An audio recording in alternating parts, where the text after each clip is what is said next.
verse 29.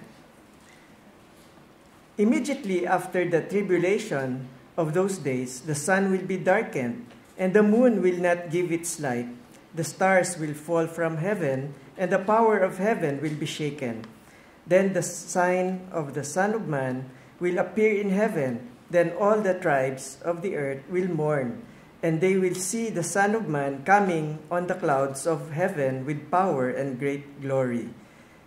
And he will send his angels with a great sound of a trumpet, and they will gather together his elect from the four winds, from one end of heaven to the other. Now learn this parable from the fig tree. When its branches has already become tender and puts forth leaves, you know that summer is near.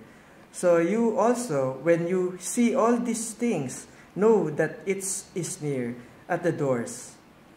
Assuredly I say to you, this generation will by no means pass away till all these things takes place. Heaven and earth will pass away, but my word will by no means pass away. So dito nilalarawan na si Jesus ang sa pangalawang pagbalik niya bilang hukom. Sa unang pagdating niya, ayon sa hula, 7,000 taon bago siya pinanganak sa Isaiah 53, isa siyang taong nagdurusa at sanay sa kalungkutan.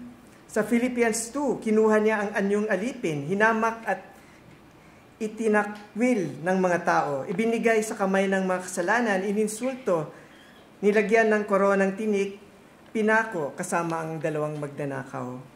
Sa pangalawang pagbalik niya, dadating siyang hari at hukom, at ang bundok ayon sa Micah chapter 1 ay matutunaw sa ilalim niya at mabibiyak. Nais pa ng mga tao na wala sa Panginoon na magtago sa bundok at matakpan ng bundok ayon sa Revelation 6. Ang propesiya ng tungkol sa Panginoon ay nagkatotoo at magiging totoo. Sa verse 35, ang langit at lupa ay lilipas, ngunit ang salita niya ay hindi. Pansinin natin ang babala sa gitna ng panahon na puno ng pagdududa.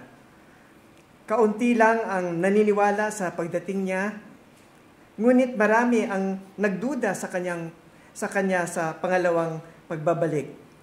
Ang mga nagdududa sa ating kalagitnaan, sana mabigyan kayo ng Diyos ng puso na paniwalaan ito.